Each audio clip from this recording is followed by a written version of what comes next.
All right, so welcome back to Printing to Prosper. Today we have a super adorable guest named Elyse Rooney, and she's coming to us from Australia, and she is the host of the Wholesome Mumma podcast, and she's got a course and I believe a community that you run, and we're going to ask her all about these things. So Elyse, thank you so much for joining us today, and just tell us a little bit, like, where are you from and your family situation and your business. Thank you, Gina. I'm so excited to be with you on the podcast today.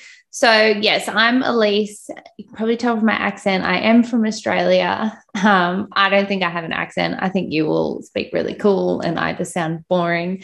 But my family and I live in Newcastle, and I think it's paradise. It's just north of Sydney, over on the east coast of Australia. I'm married to my husband, obviously, and we have 3 kids who are, our son is 4, our daughter is 3, and we have another daughter who's 1. So it's busy times in our house. And in the midst of that, I decided to start a business. Oh my gosh. So let's back up though. What is your background?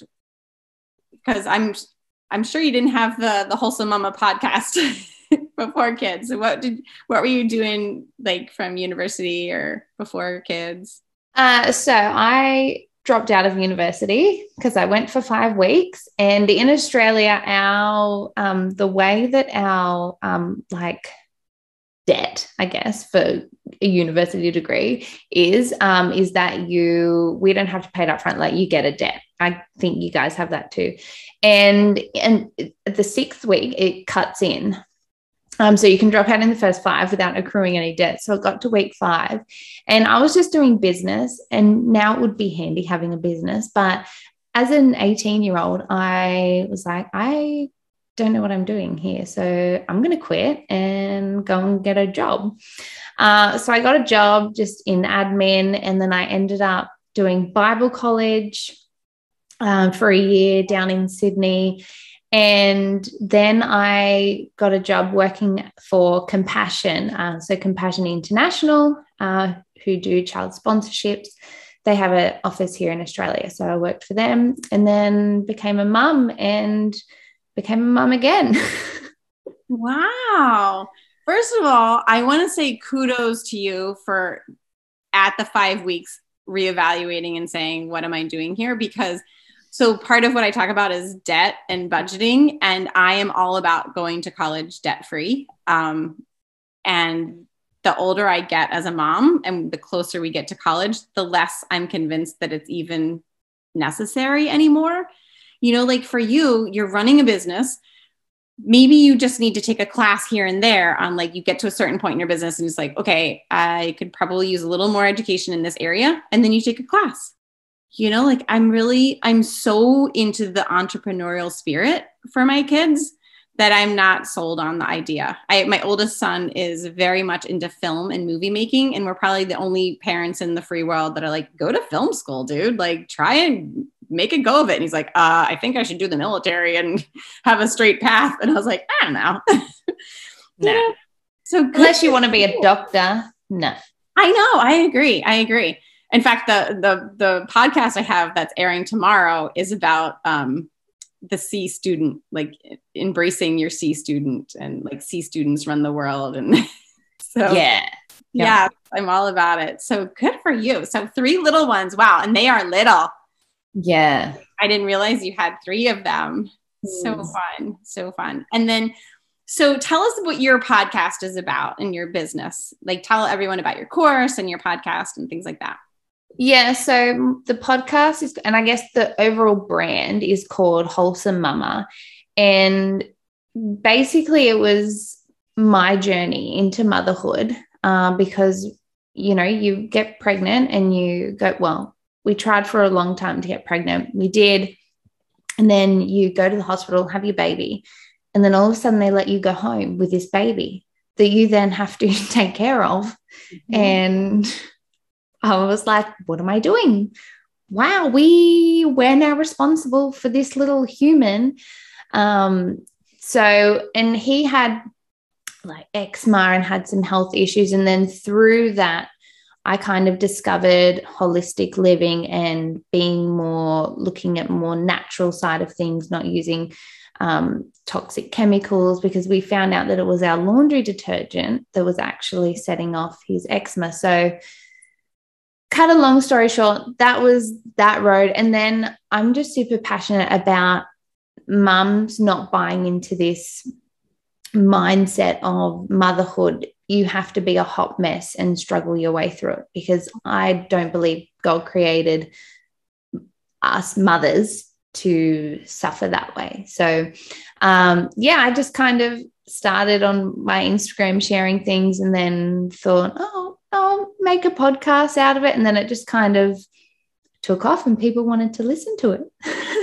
Yeah. So it's so funny, not funny, haha, but so a podcast episode I've already done was called something about like using your grief and your gifts to find your gold. And so one of the questions I was going to have for you is like, was there any kind of grief that led you to the path that you're on now? And I would say probably the struggle with the eczema. Would you say that really was what prompted you to start looking into healthier living, or were you always kind of into that? Or was that really? No. So I don't think I had even thought to read ingredients, or, I was just under the assumption, like a lot of us are, that if you're selling it in the supermarket, it can't be that bad, because if it was bad, you wouldn't sell it.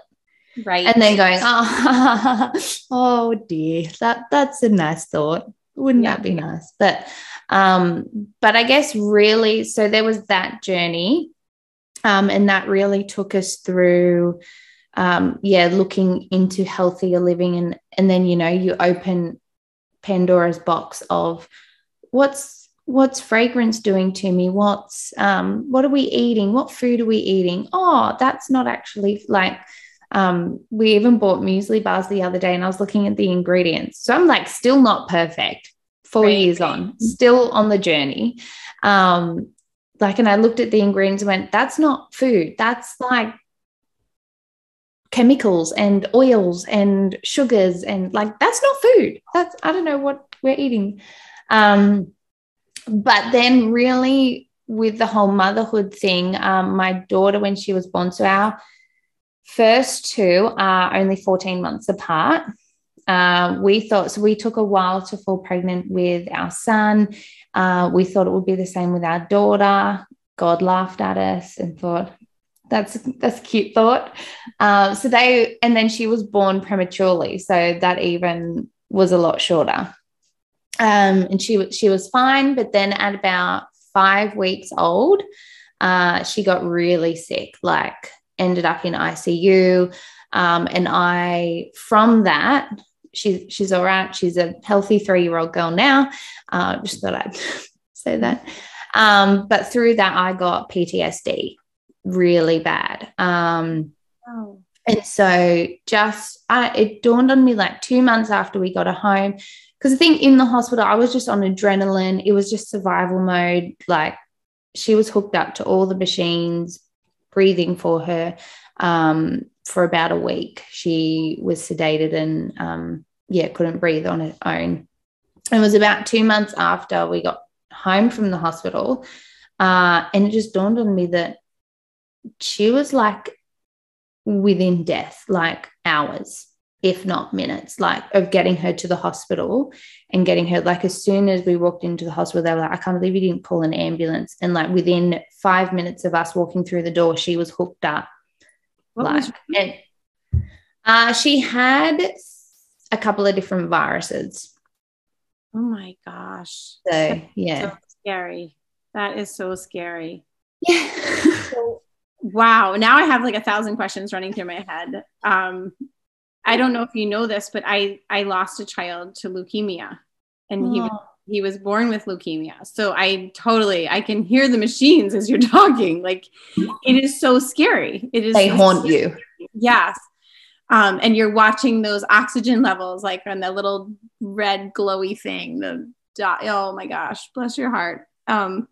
Yeah, it's so scary. But in that journey between the eczema and the little girl, like, where was your faith, or like, where were you being led, do you think? Or how, like, I'm just fascinated by how God works in such mysterious ways. And like, what were you feeling at that time? So particularly with getting diagnosed, so I got diagnosed with PTSD and also postnatal depression. And my initial thought was, I'm a Christian, so I can't. Like, that was my initial, I'm a Christian, I believe in God. I can't get diagnosed with depression.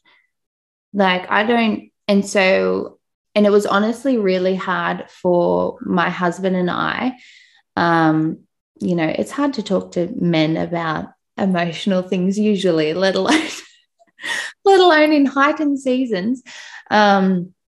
So that was really hard time for us to kind of figure out, like, okay, God, I know you're real. Like, and I'm so grateful that I grew up in a Christian household and, like, you know, had a beautiful childhood in that respect. But yeah, in that moment going, where are you? Like, why? Yeah. Thank you for letting her live. Like, I'm so grateful that we got to take her home. But why am I now dealing with this? So there was a lot of that. And I guess it's just one of those things that in it, I guess I didn't really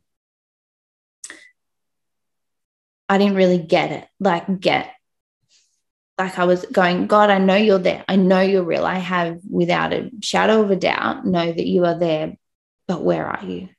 Because I can't do this. So how did you do it? So, pretty cool story, really. I just, like, I ended up on medication, which I then felt horrible about, because I was like, I'm all for natural living and here I am on antidepressants. Like, what is this? You know, and you get in your own head. And then one night at church, I have no idea what the message was, like who spoke and what they spoke about. But I just remember God saying, do you trust me? And I was like, yeah, I trust you. That, no, but do you trust me? Said, yeah. No, do you trust me? And I said, I don't. I'm trying to do this all on my own. I'm trying to figure it out. You know, Nora was sick. She nearly died. And here I am with 2 small kids. I don't know how to do this, but I've got to do it on my own. And so in that instant, it was like, okay, I'll trust you. Okay. Because clearly doing it my own way on my own isn't working. Yeah. Funny that. So in that moment, healed. Really? Yeah. No medicine, you were fine. Yeah. Yeah, I did the naughty thing and went off full medication. But it was like, you know, people were like, oh, the veil was lifted, the fog lifted. It was exactly like that, though. Like, I didn't know that the fog was there, but it was like instant. When it was lifted, you realized it had been there. Yeah. Wow. And then what did you feel? Did you feel then that you had marching orders? Like, when you have a moment like that, I mean, that's almost like a St. Paul moment of, you know, getting knocked down and seeing the light. Like, did you feel then that you had a mission to fulfill? At first, I knew that my first mission was to fix my home, was to go and make, and that's when I really got into making my home, and I call it a haven, because I don't want my home to be like it was. And because I was just in survival mode, my home was a mess. My home was always just stuff, because I just couldn't physically get in the right headspace to sort it out.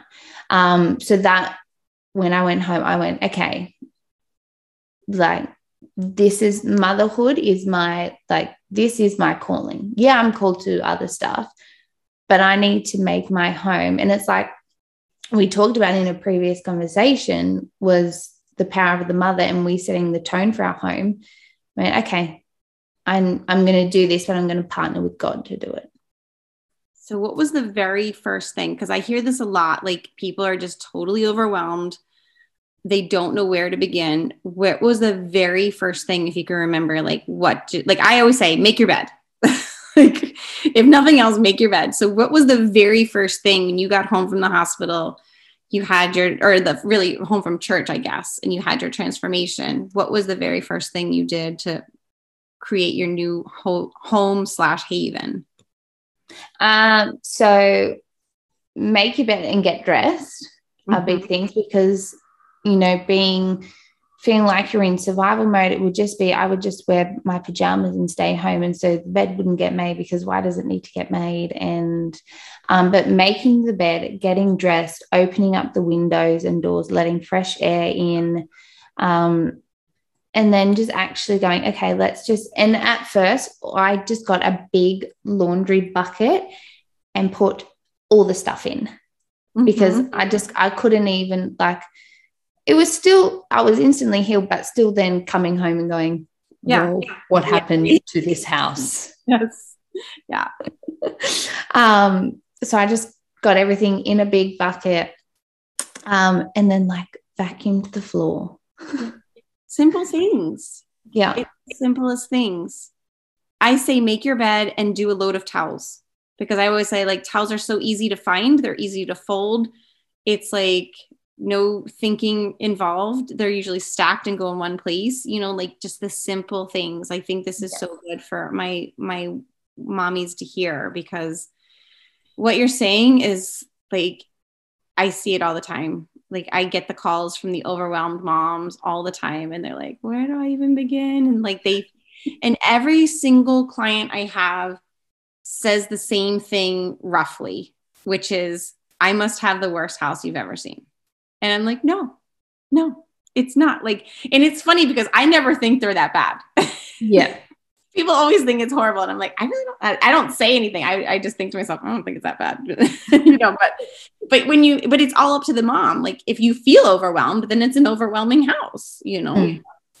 So, talk to us about the course that you're teaching, because now I'm really seeing where you're coming from and what you can offer to moms that have been there. Because I say to my audience now, the new audience, I guess, with this podcast, is like, your girl that you're coaching is like you previously, or she's 2 steps behind you, or she's right next to you.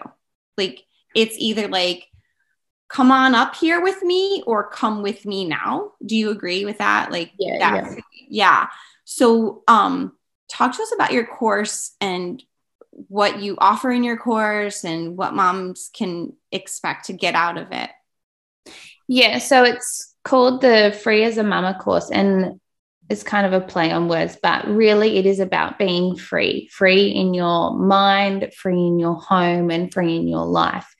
And I guess the reason why I created it was, once I got in the right mind frame and cleared my mindset and went, hang on, okay, I'm gonna do this motherhood thing, and I'm gonna do it well, and I'm gonna do it.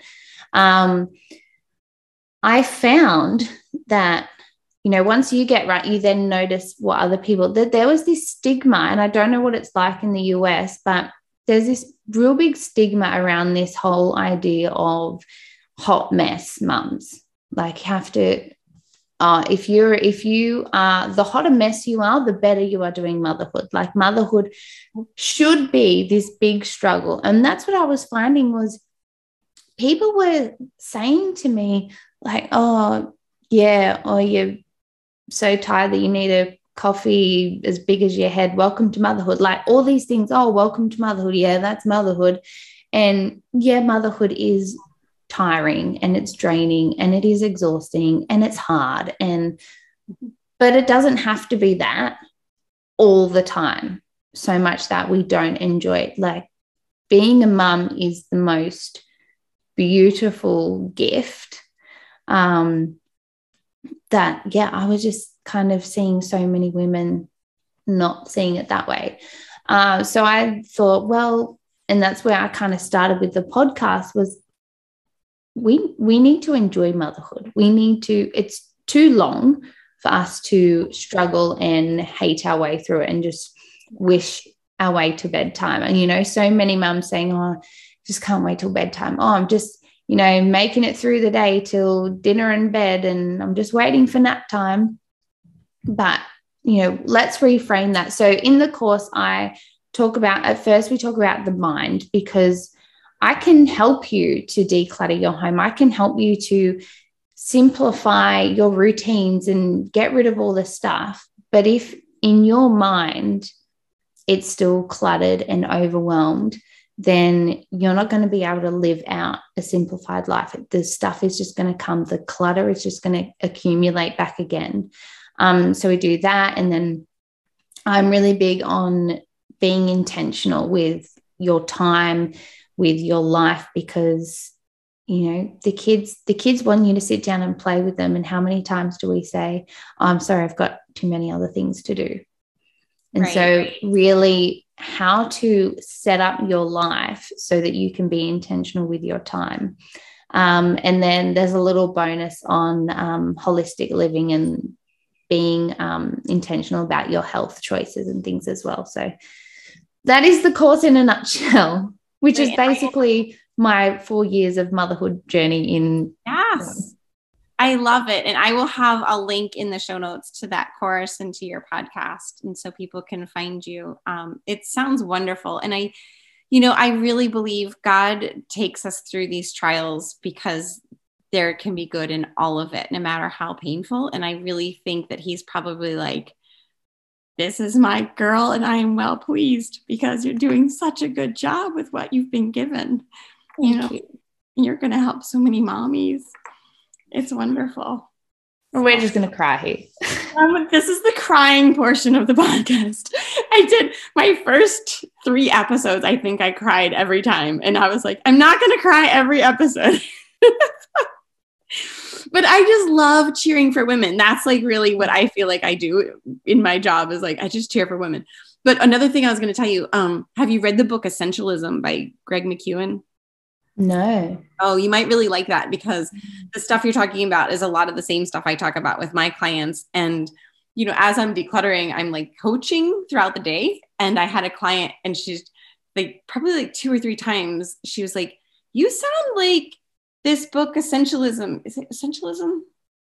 Is the first. He has 2 books out. Now I'm going to mess it up. But anyway, she kept saying to me, this sounds like Essentialism. And so I went home and I bought the book and I devoured it. And I texted her. I said, thank you so much, because like this book is like all the thoughts in my head. So you must like it. It's really good. And it's really about intent. And he has a podcast too that's very interesting.